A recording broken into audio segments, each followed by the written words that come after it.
생명을 주시는 예수님의 복음은요, 이제 예루살렘을 벗어나서 사마리아와 팔레스타인 모든 지역까지 퍼지게 됩니다. 그 기록을 우리는 8장까지 성령께서 어떻게 이끌고 가셨는지를 하나하나 살펴보며 은혜를 나누었습니다. 이제 이 복음은 이방 땅을 향하여 이제 나아가야 합니다. 그 이방 땅을 향하여 나아가기 위한 그 복음, 지금 이 세상을 주무르고 있는 거대한 제국 로마의 구석구석까지 전해져야 하는 그 예수 그리스도의 복음, 그 복음을 위하여 하나님께서는 지금 한 사람을 찾아가십니다. 바로 그 사람이 사울입니다. 사울. 사도행전 9장 말씀은 바로 이 사울의 회심에 관한 말씀입니다. 여러분 너무나도 잘 알고 있을 것입니다. 이 9장 말씀, 그렇죠? 여러 번 읽고 여러 번 설교 듣고 여러 번 나누었던 그런 말씀입니다. 이 사울의 회심은 그야말로 극적인 회심이다, 그렇게 말씀을 드릴 수가 있습니다. 그야말로 드라마와 같은 그러한 회심이다 말씀드릴 수가 있습니다. 예수를 그냥 이렇게 대면 지냈던 사람이 예수를 믿게 된 것이 아니라 예수를 핍박하고 예수를 믿는 사람을 잡아 죽일 정도로 그렇게 안티였었던 그 사람이 예수님을 믿게 되고 예수님을 사랑하게 되고 예수님을 위하여 평생 목숨을 바쳐 헌신하게 된 그 변화, 그 변화가 이제 이 사도행전 9장에서 있게 되었다라고 하는 것입니다. 극적인 회심. 사랑하는 여러분들은 이러한 극적인 회심을 경험하셨습니까? 여러분들이 전에 예수 그리스도를 몰랐던 적이 있었을 것입니다. 물론 모태신앙으로 자랐던 분들도 있겠지만 저같이 떠났던 분들도 있었을 것이요, 또 하나님을 알지 못했었던 그런 때가 있으셨을 텐데, 그러한 인생 가운데 정말 다시 하나님을 알게 되고 하나님 없이는 살 수 없게 된 어떤 그러한 변화들, 여러분들 한 분 한 분이 다 그런 변화의 주인공이 아닐까, 그런 생각을 좀 해보게 됩니다. 우리 초대교회사의 분들 중에서도 이런 극적인 변화를 체험하신 그런 분들이 있습니다. 여러분 특별히 기억하실지 모르겠는데 박춘권이라고 하는 그런 사람이 있습니다. 혹시 들어본 적 있으세요? 박춘권? 없으시죠? 박춘권 이분은 우리나라의 첫 번째 선교사로 들어온 게 1885년이잖아요. 아펜젤러 선교사하고 언더우드 선교사. 그보다 훨씬 이전에 영국에서 중국을 통해서 대동강에서 우리나라에 성경을 전해주려고 왔었던 그런 선교사가 있었습니다. 훨씬 그 전에. 근데 그 선교사 이름이 로버트 토마스라고 하는 선교사인데, 이 선교사를 대동강에서 잡아가지고 죽였던, 참수를 했던 그 사람이 바로 이 박춘권이라고 하는 사람입니다. 근데 이 박춘권이라고 하는 사람이 그렇게 토마스 선교사를 대동강에서 죽였는데, 집에 가서 가만히 생각하는데 그 죽음 장면이 자꾸 생각이 나더래요. 그러면서 왜 저 사람은 전해주려고 했던 것이 무엇이길래 저렇게 죽음까지 불사하고 와가지고 우리에게 전해주다가 이렇게 죽었는가, 그 생각이 떠나지 않더라는 것입니다. 그래서 다시 몰래 그 대동강변에 나가서 그 선교사가 전해주려고 했었던 그 성경책을 보고 결국은 그 성경책을 읽다가 예수님을 만나고 교회의 장로까지 되는 그런 사람이 바로 박춘권이라고 하는 그런 사람입니다. 아주 극적인 그런 회심의 모습이죠. 그뿐만 아니라 이분은 여러분 좀 아실 것 같은데, 김익두라고 하는 그런 사람이 있습니다. 황해도 깡패였어요.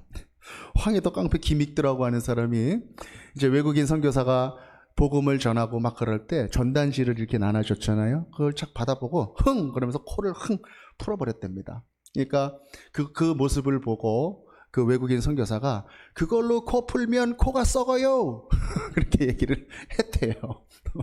그래서 코가 썩는다는 말을 듣고 무슨 코가 썩어? 그러면서 집에 가가지고 이렇게 했는데 코가 근질근질하더라는 거예요. 갑자기 코가 근질근질하고 코가 썩는 것 같고 뭐 그러면서 그 마음이 떠나지가 않고, 그래가지고 결국은 그것이 계기가 돼가지고 예수님을 알게 되고 결국은 목사까지 된, 평양신학교를 나와서 목사까지 된 그 사람이 바로 이 김익두라고 하는 황해도 깡패 이야기입니다.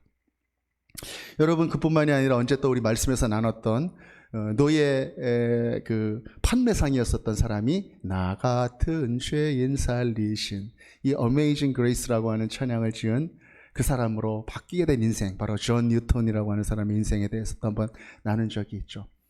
하나님을 배척하고 미워하고 완전하게 떠나 있다가 다시 하나님이 없이 살 수 없는 그런 인생이 된 그 사람들의 이야기. 여러분들도 혹시 그런 인생들 아니십니까? 어떠십니까? 네, 고개를 끄덕끄덕거리는 분들이 있고. 네. 그래서 여러분, 이러한 극적인 회심이 우리 삶 가운데 있기 때문에, 그리고 하나님께서 우리를 스스로 구원할 수 없는 우리를 구원해 주셨기 때문에, 변화시켜 주셨기 때문에 우리는 단 한 사람도 포기할 사람이 없는 것입니다. 하나님께서 못 찾아가실 사람이 없고 하나님께서 변화시키지 못하실 사람이 없다는 것입니다. 나는 내 마음속에서는 이미 포기하고 저 사람은 안 돼, 구제불능이야, 그렇게 생각했었던 그 사람을 하나님께서 찾아가신다라고 하는 것입니다. 그렇기 때문에 우리는 하나님도 포기하지 않으시는 것을 우리가 먼저 포기해서는 안 된다. 바로 이 사울이라고 하는 사람이 그렇게 포기할 만한 그런 사람이었던 것입니다. 스데반이 순교하는 그 자리에 이 사울이 있었어요. 그리고 저 사람 죽는 게 당연하다, 그렇게 이야기했었던 사람입니다. 그뿐만이 아니라 지금 어디로 가고 있는 중입니까? 다메섹으로 하나하나 다 잡아서 죽이려고, 옥에 투옥시켜버리려고, 그렇게 지금 다메섹으로 기독교인 잡으러 가는 그 사람이 바로 사울입니다. 지금 사도행전 9장 1절 말씀을 보면 이렇게 기록되죠. 여러분 성경책을 펴시고 한 절 한 절 아마 보시면서 따라오시면 될 것 같아요. 위협과 살기가 등등했다, 그렇게 기록합니다. 위협과 살기가 등등했다. 사울의 눈을 여러분 한번 생각해 보시겠어요? 위협과 살기, 내가 다 죽여버릴 거야, 막 이런 거죠. 그냥 얼핏 보면은 이 사울이라는 사람이 그냥 막 다혈질이고 말이죠, 막 그냥 장비 같은 어떤 그런 사람으로만 느껴지는데, 이 9장 2절 말씀에 보니까 어떤 말씀이냐면 공문이라는 말씀이에요. 공문. 다메섹으로 예수 믿는 사람을 잡아 죽이러 가는데 대제사장으로부터 공문을 받아갔다라는 거예요. 다메섹에 있는 여러 회당에 가서 보여주고, 내가 권위를 받았다, 이것이 맞는 절차다, 그것을 하나하나 세밀하게 절차를 밟으면서 이 일을 하려고 했던 그 사람이 바로 사울이었다는 것입니다. 아주 무서운 사람입니다. 꼼꼼한 사람이에요. 광기가 있고 혈기가 있고 그런 눈빛을 가진 사람이지만 또 꼼꼼하게, 아주 세밀하게 하나하나 예수 믿는 사람을 찾아서 잔멸하려고 하는, 아주 하나까지 다 없애버리려고 하는 그랬던 사람이 바로 이 사울이다라고 하는 것이죠. 이 사울이 지금 다메섹으로 가고 있습니다. 그 사이에 이 사울이 두 가지를 만납니다. 하나는 뭐냐면 3절에 보니까 이렇게 기록합니다. 호련히 하늘로부터 빛이 그를 둘러 비추었다, 이렇게 기록하고 있습니다. 빛을 만납니다. 빛. 여러분, 이 사울이죠. 사울의 회심의 이야기는 성경에 이제 세 군데가 나오거든요. 오늘 9장에 나오고 또 22장에 나오고 26장에 나와요. 9장에는 이 때에 대해서 정보가 없지만 22장, 26장에는 이 사울이 예수님을 만난 때가 언제라고 기록되어 있냐면 정오라고 나와 있어요. 정오. 그러니까 정오 12시, 낮 12시죠. 낮 12시. 중동 지방의 낮 12시에는 햇볕이 얼마나 뜨거웠을까요, 여러분? 한번 생각해 보시겠습니까? 그런데 그 정오였는데 강력한 빛이 지금 사울을 찾아왔다는 거예요. 햇빛보다 더 강력한 빛이었으면 어떤 빛이었을까요? 여러분 한번 생각해 보시겠습니까? 그 빛이 거기 사울을 비롯한 모든 사람들에게 비춰졌다라고 하는 것입니다. 이 빛. 우리는 누구나 자기만의 빛을 가지고 살아가는 사람들입니다. 그 빛을, 내가 가는 길을 이렇게 비추고 또 내가 살아가는 그 세상을 이렇게 비춰보면서 바라보고 파악하고 그렇게 살아갑니다. 그런 것이 바로 빛이죠. 누구나 그런 빛이 있습니다. 그런데 우리 삶 속에 그보다 더 강력한 빛이 찾아오면 그 인생은 송두리째 바뀌게 되는 것입니다. 우리가 바라보던 그 세상, 우리가 바라보던 그 가치관, 그런 것들이 다 바뀌게 된다는 것입니다. 마치 나는 눈이 나쁘고 시력이 0.1밖에 안 되는데 안경 없이 이렇게 살아가면서 그렇게 살아가다가 아주 뚜렷하게 보이는 안경, 그것을 탁 쓰고 이 세상을 바라보면서 살아가는 것처럼 내가 바라보던 그런 것들이 완전히 바뀌게 되는 새로운 빛. 여러분, 한번 제가 언제 새벽 기도 시간에 그렇게 말씀을 나눈 적이 있어요. 정전이 되면요, 촛불 가지고 싸우잖아요. 내가 더 좋은 촛불을 갖고 갔겠다, 이게 원래 내 촛불이다, 더 큰 촛불이다, 이러면서 싸우잖아요. 근데 그렇게 막 티격태격 싸우다가 갑자기 불이 확 들어오는 거예요. 이제 전기불이. 그렇게 되면은 촛불 갖고 막 싸우다가 어떻게 됩니까? 그 손이 무색해져요. 완전히 다른 상황이 펼쳐지게 되는 것입니다. 내가 보며 내가 원했던 그 빛이 아니라 내가 이제 바라보면서 살아가야 되는 그 빛이 내 삶의 주인이 되고 주관이 되게 된다라고 하는 것입니다. 그리고 나는 깨닫게 되는 것이죠. 아, 내가 지금까지 어둠에 살고 있었구나. 나는 이것이 빛이라고 생각하면서 살아갔었는데 사실은 이것이 어둠이었구나. 그것을 언제 알아요? 더 강한 빛이 우리에게 왔을 때 그것을 알게 되는 것입니다. 이 사울은 자기만의 빛을 가지고 살아갔었던 사람이에요. 근데 거기에 더 강력한 빛이 지금 임하고 있다라고 하는 것입니다.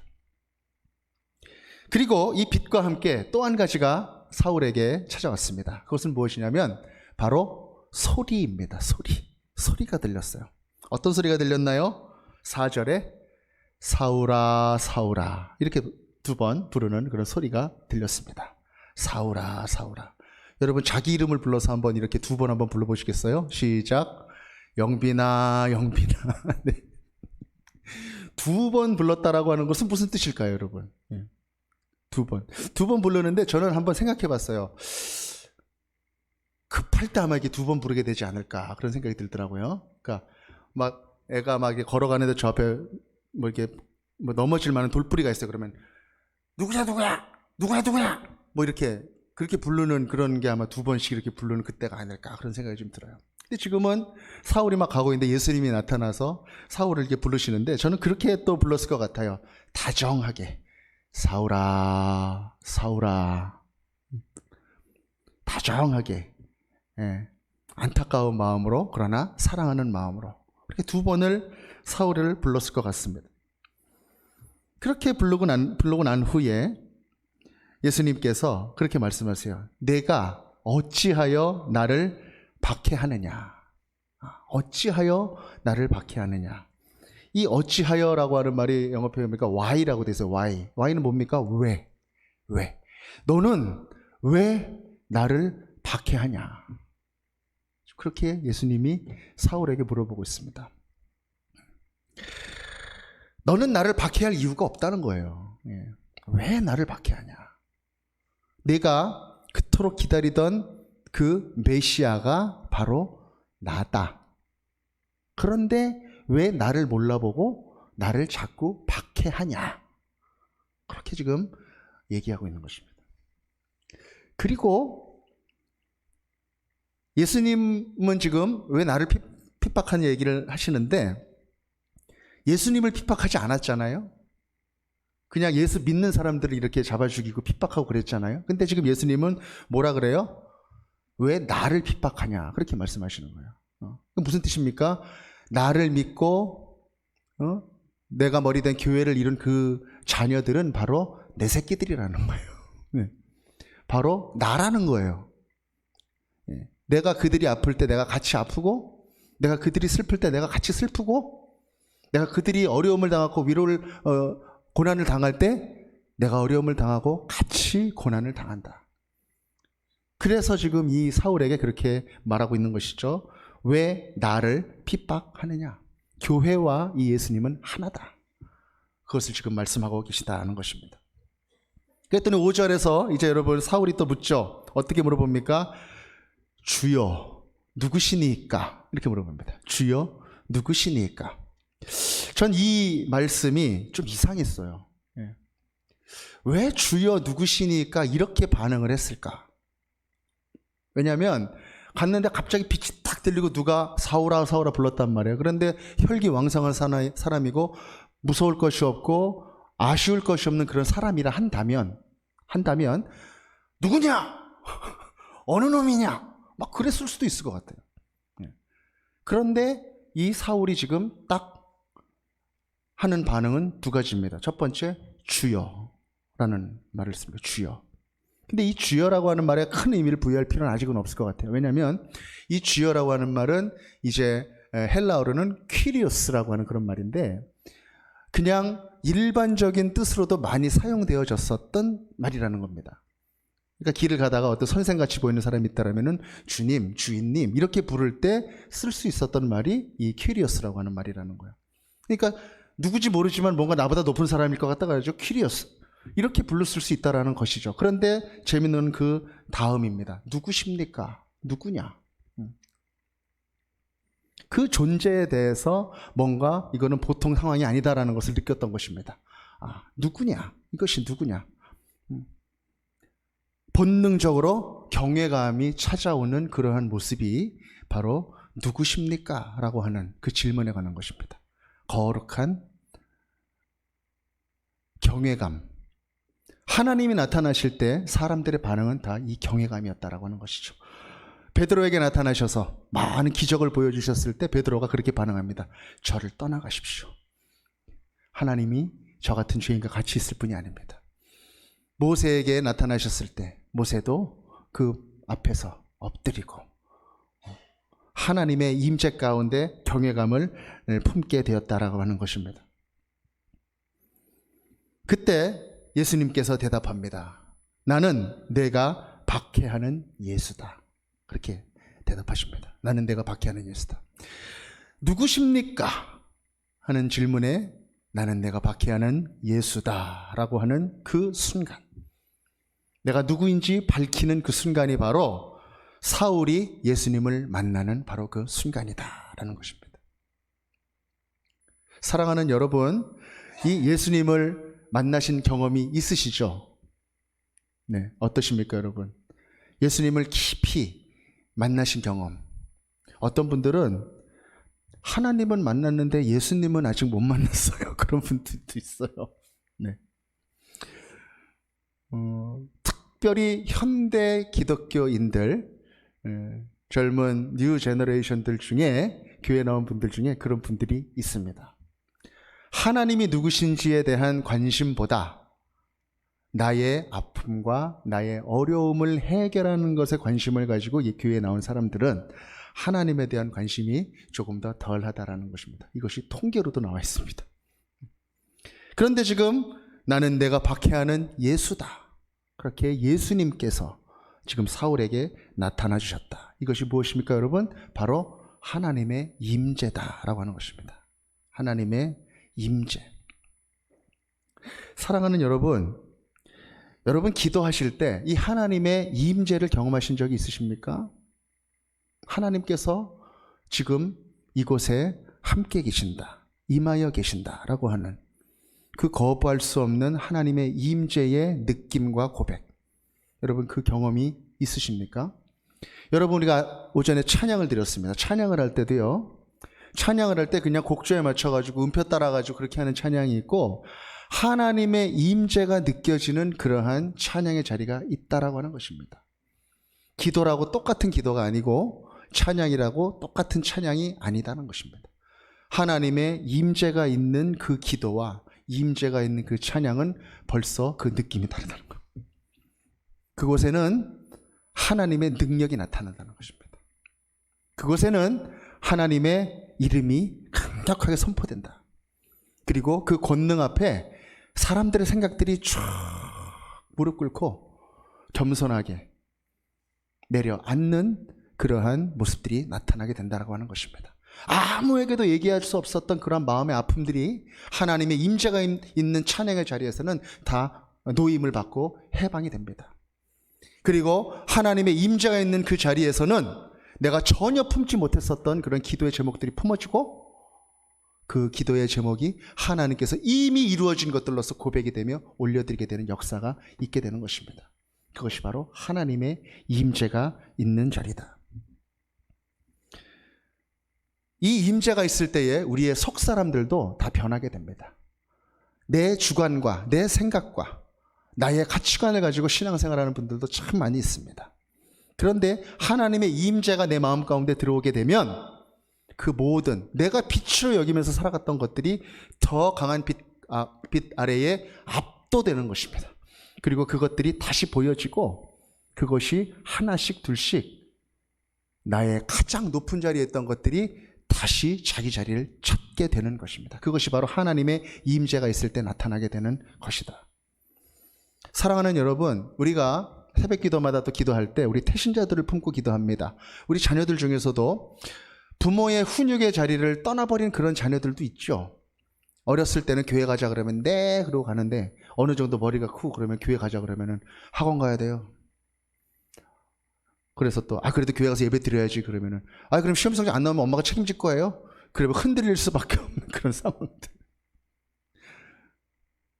그 태신자들이 그 아이들이 자라서 이제 가정을 이루고 교회 안 나오고 그런데 눈물로 기도합니다. 근데 그럴 때 이렇게 기도하시면 좋을 것 같아요. 하나님이 찾아가십시오. 하나님이 그 가정 가운데 임재해 주십시오. 부모의 눈동자가 다다르지 않는 곳에서 성령께서 역사해 주십시오. 하나님이 일해 주십시오. 그렇게 하나님의 임재가 있는 그곳에서 변화가 일어난다. 그렇게 찾아가시는 분이 바로 우리 성령님이시다라는 것입니다. 지금 사울을 그렇게 찾아가고 계시는 것이죠.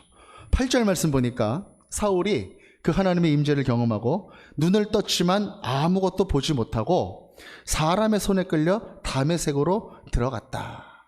이렇게 기록합니다. 여러분 한번 생각해 보세요. 빛을 딱 받았는데 무슨 일이 막 있고 나서 눈이 안 보이는 거예요. 갑자기 눈이 안 보여요. 3일 동안 생각해 보세요. 여러분 직접 당사자가 됐다고 한번 생각해 보세요. 3일 동안 눈이 안 보여요. 사람의 손에 이끌려가지고 막 이렇게 가요. 그래서 어디를 가는지도 모르고 내가 어디에 갔는데 3일 밤낮을 내가 먹지도 못하고 마시지도 못하고 보이지도 않고 그 자리에서 묵상하면서 있습니다. 그 사울의 속마음이 여러분 어땠을까요? 저는 한번 그 사울의 속마음을 설교를 준비하면서 사울의 마음을 한번 이렇게 한번 헤아려 봤습니다. 내가 만약에 그런 입장이라면 어땠을까? 그때 제 마음속에 딱 떠오르는 것은 자기가 그동안에 했었던 일들이 주마등같이 쫙 지나가지 않았을까 그런 생각이 들어요. 스데반이라고 하는 그 사람 얼굴도 생각나고 또 내가 율법을 열심히 믿었던 나의 그 신앙적인 모습들도 생각나고 그렇게 내가 열심히 살았었던 그 모습과 함께 하지만 내가 그 율법 안에서 내가 의의를 찾으려고 하나님께 도달하려고 애쓰고 애썼지만 늘 나도 모르게 하고 허전함을 느꼈었던 그 모습들도 생각나고 그래서 내가 어떻게 해서든 더 발버둥을 쳐보려고 더 열심으로 나아갔었던 그런 율법주의자들의 삶도 생각나고 그랬을 것 같습니다.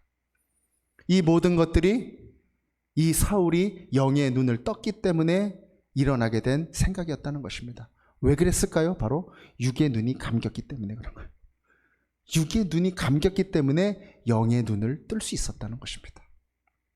사랑하는 여러분, 사람이요 육의 눈이 이렇게 감기게 되면 마음의 눈이 열립니다. 육의 눈이 감겨지게 되면 더 깊은 것을 볼 수 있고 내가 평소에 볼 수 없었던 것을 볼 수 있는 영의 눈이 열리게 되는 것입니다. 그렇게 살인의 광기로서 부릅뜨면서 찾아갔었던 예수 믿는 사람들을 찾아갔었던 그 눈이 강한 빛으로 딱 감기게 되니까 지금 천천히 기도하게 되고 자기 자신을 돌아보게 되는 그 시간을 3일 동안 지금 이 사울이 갖게 되었다라고 하는 것입니다. 사랑하는 여러분, 저는 믿음으로 여러분들께 그렇게 권면합니다. 때론 우리에게도 영의 눈을 감는 때가 필요하다는 것입니다. 여러분 아멘이십니까? 우리에게도 영의 눈을 감고 있어야 될 때가 육의 눈을 감아야 될 때가 필요하다라고 하는 것입니다. 때로는요 우리는 그걸 압니다. 우리가 눈으로 바라보던 것들이 나를 다 사로잡아 버리고 내 생각을 다 주관해 버려 가지고 하나님을 바라볼 수 없게 되는 그런 때가 있다라는 것입니다. 정말 하나님의 사랑은 그런 때에 그 사람을 찾아가셔서 그 육의 눈을 때로는 감게 하신다. 왜? 하나님을 보게 하시기 위하여. 내가 죽도록 믿었던 그것으로부터 내가 눈을 돌리게 하시는 것입니다. 내가 그것을 계속 바라보고 있을 때에는 내 스스로는 눈을 돌릴 수 없었던 그 상황으로부터 하나님께서는 육의 눈을 감고 영의 눈을 뜨고 하나님을 보게 하신다. 내가 의지했던 것으로부터 그 눈을 돌리게 하시고, 이것 아니면은 내가 정말 내가 존재할 의미도 없고 가치도 없다고 생각하고 평생을 살아왔었던 그것조차도 하나님께서는 거기서부터 눈을 돌리게 하시고 발걸음을 떠나게 하실 수 있다. 왜요? 더 깊은 하나님의 살아계심을 발견하게 하시기 위하여. 그렇게 하나님께서는 때로 우리 자아를 깨트리신다는 것입니다. 내 스스로 깨트릴 수가 없거든요. 그 사람을 찾아가셔서 깨트리신다.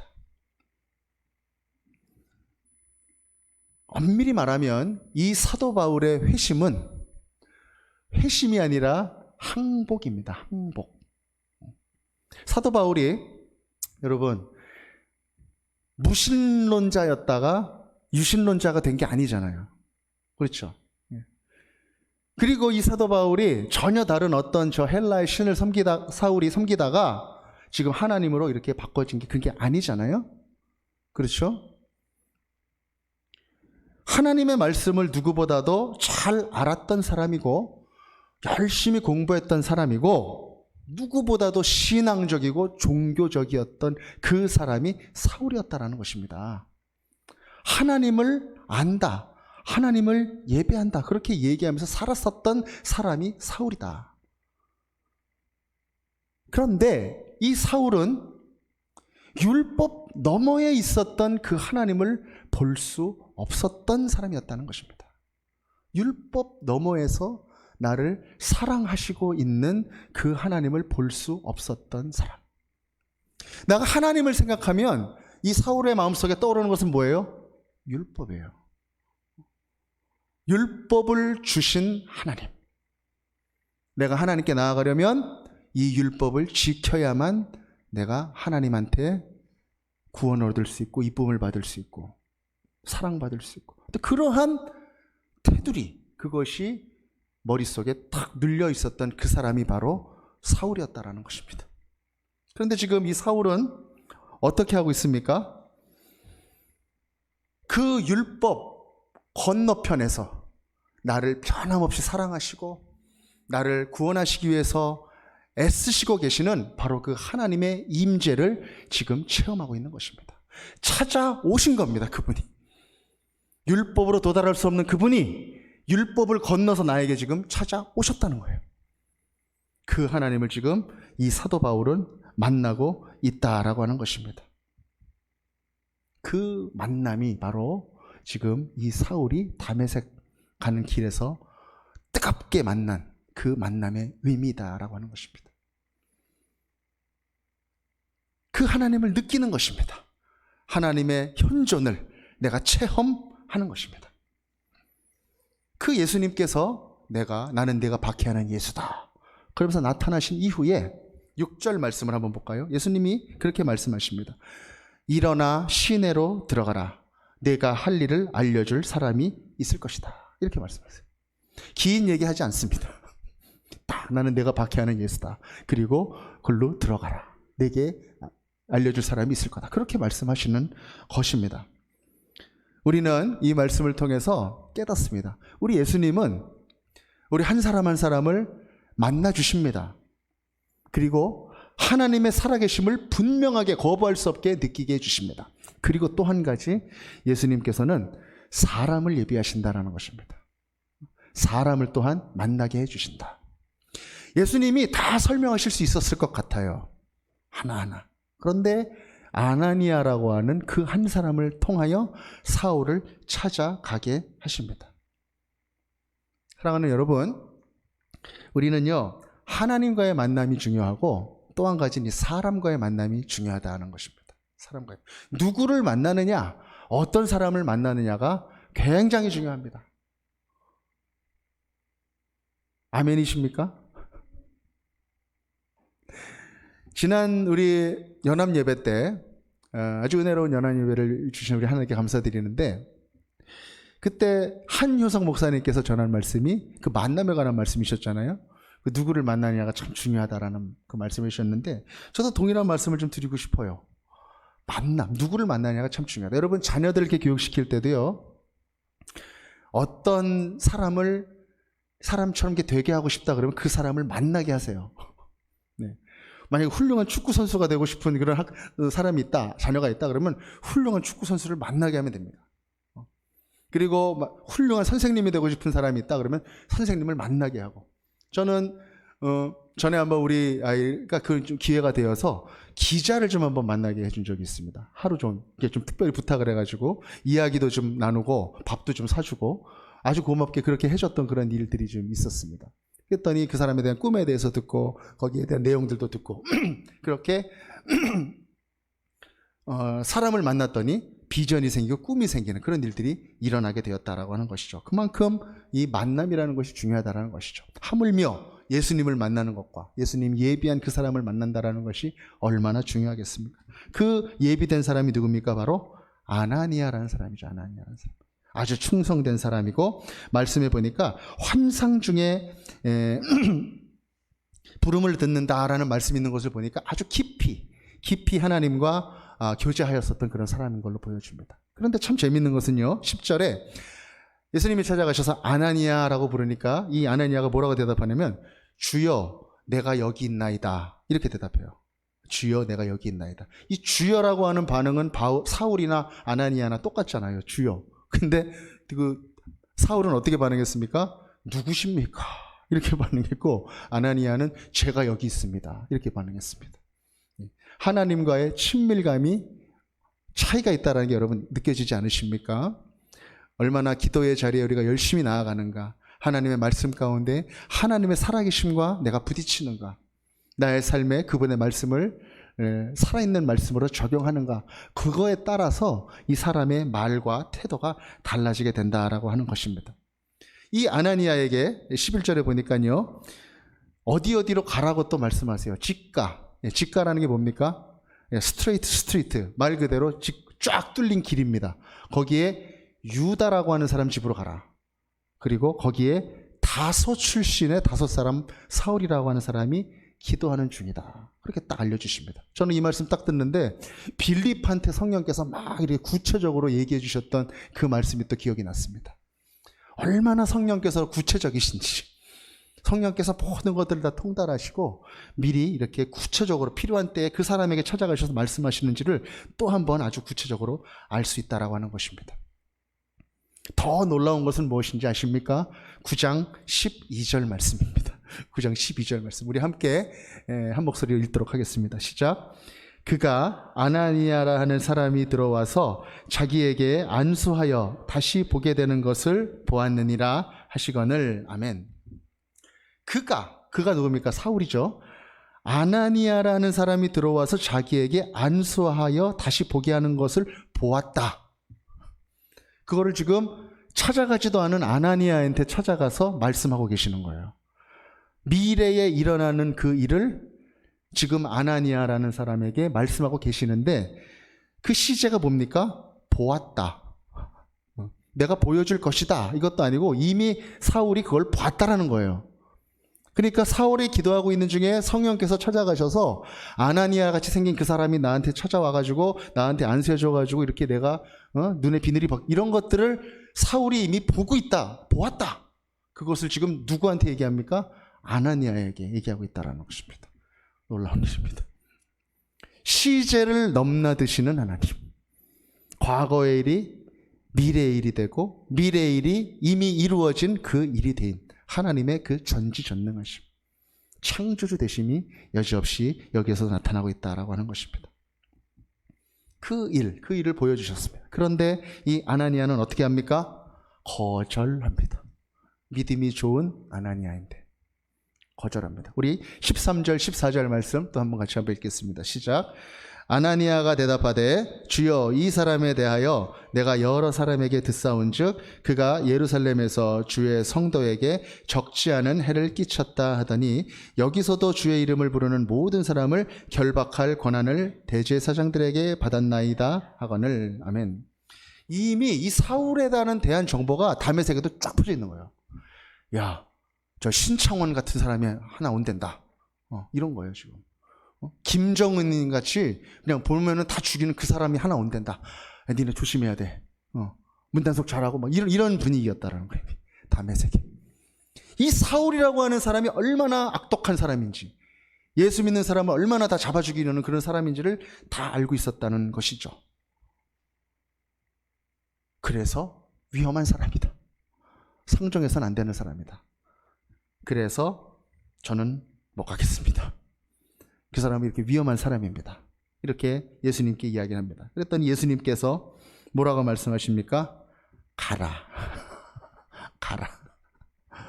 이는 나의 택한 그릇이다. 많은 이방인들과 임금들과 이스라엘 자손에게 전하기 위하여 택한 나의 그릇이다. 예수님의 속마음을 이렇게 알려주시는 겁니다. 그리고 그가 그 일을 위하여 받을 고난을 내가 보일 것이다. 그렇게 말씀하십니다. 예수님께서. 아나니아는 그 말을 듣고 놀랍게도 순종합니다. 마음속에는 아직 거리낌이 있었을지 모르겠어요. 그런데 그 두려운 사람에게 예수님이 가라 하셨기 때문에 갑니다. 그 한 가지 이유 때문입니다. 단순합니다. 우리 9장 17절 말씀 함께 읽겠습니다. 시작. 아나니아가 떠나 그 집에 들어가서 그에게 안수하여 이르되 형제 사울아, 주 곧 내가 오는 길에서 나타나셨던 예수께서 나를 보내어 너로 다시 보게 하시고 성령으로 충만하게 하신다 하니. 아멘. 아나니아가 갑니다. 가서 첫 번째 행동한 것은 무엇입니까? 안수합니다. 안수한 다음에 그 무시무시한 사람한테 가서 기도해 준 다음에 뭐라고 부릅니까? 형제 사울아, 이렇게 부릅니다. 형제 사울아. 저는 이 말씀에 너무 큰 은혜를 받습니다.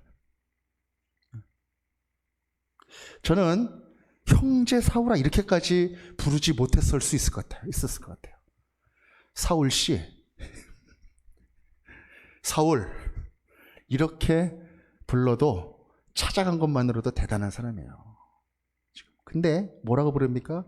예수님께서 가라 말씀하시고 그를 통하여 내 복음을 전할 것이다 말씀하시고 고난을 보일 것이라 말씀하시니까 가서 그렇게 이야기하는 거예요. 형제 사울아, 이렇게 부르시는 겁니다. 거리낌이 왜 없었겠어요? 두려움이 왜 없었겠어요? 그런데 예수님이 그 사람을 택하셨기 때문에 형제다.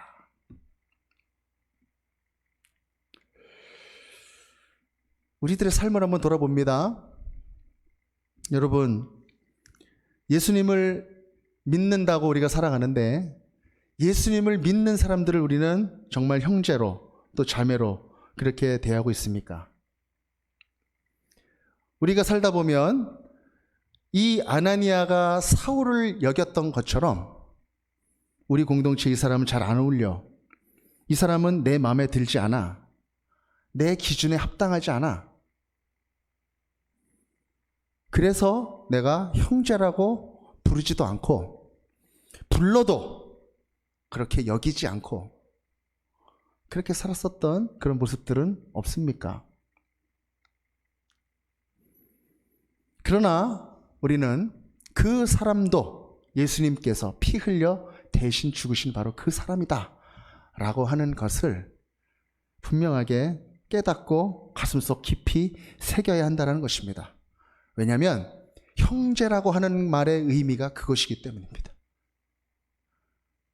나를 위하여 예수님께서 피 흘려 죽으신 것처럼 그 사람을 위하여도 예수님께서 피 흘려 죽으신 예수님의 피로 사신 그 사람. 바나바와 베드로와 다퉜듯이 서로 생각이 다르고 서로 스타일도 다르고 말하는 것도 다르고 내 스타일이 아닌 그 사람이 있더라도 그 사람을 하나님이 사랑하셨기 때문에 내가 그를 형제로 자매로 부르고 그렇게 대해 주어야 한다. 그것이 바로 예수님의 마음이라는 것입니다. 예수님이 우리를 향한 그 마음이라는 것입니다. 우리가 아직 죄인 되었을 때에 우리를 위하여 죽으신 그분, 그리고 형제여, 이렇게 부르신 분이 예수님이시라는 것이죠. 십자가 위에서 자신을 처형시키던 그 로마 병정들을 바라보시면서도 그렇게 말씀하셨던, 사랑하셨던 예수님, 그 예수님의 그 목소리, 아나니아가 불렀던 형제 사울아라고 하는 이 목소리는 바로 예수님의 목소리다라고 하는 것입니다. 사랑하는 여러분, 우리 한번 따라해 볼까요? 형제 사울아. 이 다정한 목소리 한번 최대한 다정하게 한번 불러보시기 바랍니다. 형제 사울아. 네, 이 다정한 목소리가, 그리고 우리 육의 목소리뿐만 아니라 마음의 목소리가 항상 우리 마음 가운데 가득하기를 예수님의 이름으로 축복합니다. 그렇게 되기를 간절히 바라고 그렇게 되리라 믿습니다. 예수님의 공동체를 이룬다라고 하는 것이 무슨 뜻일까요? 그것은 예수님이 핏값으로 사신 그 한 사람 한 사람이 모여서 그 공동체가 계속 바뀌는 것입니다. 가정 안에 며느리가 하나 들어오면 며느리가 그 가정에 적응하는 것이 아니라 그 며느리 때문에 그 가정이 다 이렇게 흩어졌다가 다시 모이는 것입니다. 그것이 공동체가 이루어지는 것입니다. 우리 믿음의 공동체도 마찬가지입니다. 우리 공동체 가운데 어느 한 사람이 들어오면 그 사람 때문에 우리 공동체가 다 변해야 되는 것입니다. 한 사람 한 사람 다. 한 아이를 기르려면 마을 하나가 필요하다고 하는 그런 말도 있잖아요. 한 아이를 기르기 위하여.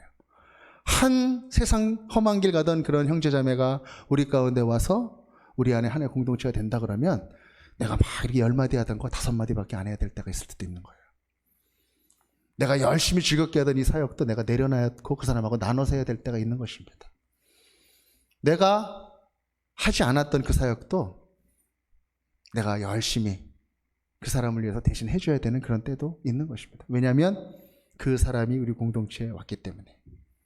그것이 바로 이 사울을 찾아가서 자기 마음을 억누르면서 형제 사울아 불렀던 아나니아의 마음이요, 우리를 향하여 변함없이 사랑의 눈빛을 보내주고 계시는 예수 그리스도의 마음이다라는 것입니다. 왜 아나니아를 사울에게 보냈을까? 이 말씀 나누고 마치도록 하겠습니다. 예수님께서는 아나니아를 사울에게 보내셨는데 아나니아를 보내신 첫 번째 이유가 있습니다. 그것은 뭐냐면은 이 예수님의 부르심을 사울에게 확증시키시기 위해서였습니다. 확증시키시기 위해서. 예수님이 하신 말씀을 이 아나니아가 다 알고 있고 다 하나하나 이렇게 얘기해 주시고 그렇게 그 순간에 이 사도 사울은 거부할 수 없는 그 하나님의 임재를 다시 한번 확증하게 되는 것입니다. 아, 내가 헛것을 본 게 아니구나. 내가 지금 정신이 혼미해져가지고 이게 아니구나. 어떤 분명한 예수 그리스도의 역사가 있었고 나를 만나주신 거구나. 그걸 확증하는 것입니다. 그리고 두 번째는 이 사울 역시 공동체 안으로 들어와야 했기 때문입니다. 누군가 이 사울에게 형제 사울아 이렇게 불러줄 사람이 있어야만 했었다는 것입니다. 안 그러면 누가 이 사람을 대면하겠어요? 그렇지 않습니까, 여러분? 이 죽이려고 했던, 예수 믿는 사람을 다 죽이려고 했던 그 사람을 누가 대면하겠습니까? 여러분, 사람 인자를 기억하시죠? 사람 인자는 이렇게 생겼습니다. 이렇게. 그렇죠? 혼자 설 수 없기 때문에 이렇게 해서 서로 기대 서 있으라고 하는 것이 사람 인자잖아요. 근데 거기에 게다가 사람이라고 하는 말을 할 때는 사이 간자를 또 하나 더 넣습니다. 그것도 부족해서. 이렇게 한 거에다가 간자를 같이 넣어요. 간이 뭐예요? 사이란 뜻이에요. 같이 있어야 된다는 뜻입니다. 둘이. 그래서 사람을 말할 때는 이렇게 하지 않고 인간 이렇게 말하는 것입니다.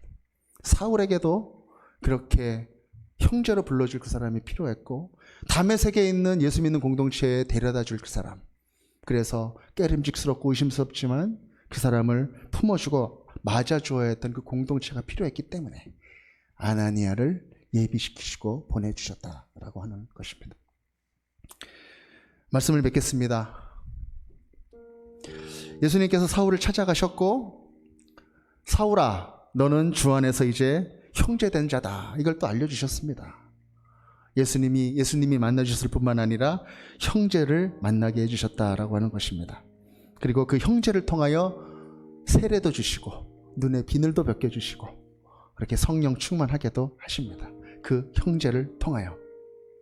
그것이 공동체 가운데 아름다운 일들을 이루어 가고자 하시는 예수님의 뜻인 것입니다. 그리고 이렇게 형제로 부름받은 사울은 이 복음의 빛을 그의 인생 가운데 마음껏 전하게 됩니다. 많은 예수를 모르던 사람들을 찾아가서 형제님, 자매님 이렇게 부르고 삼고 자녀 그렇게 형제 자매 삼고 그렇게 살아갑니다. 평생 죽을 때까지. 그렇게 형제 삼고 자매 삼는 그 일에 평생 목숨을 바쳐 헌신하게 되었던 것입니다.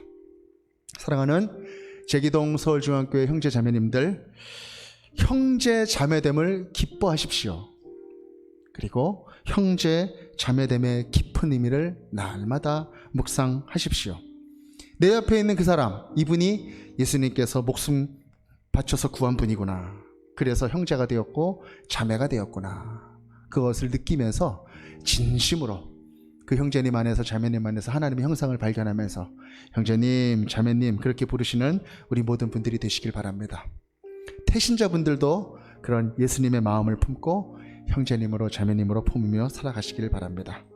늘 삶의 자리에서 이 예수 그리스도의 마음을 품고 형제를 향하여 자매를 향하여 뜨거운 사랑의 마음으로 살아가는 우리 제기동 서울중앙교회 모든 분들이 되시기를 예수님의 이름으로 축복합니다. 아멘. 할렐루야. 우리 아까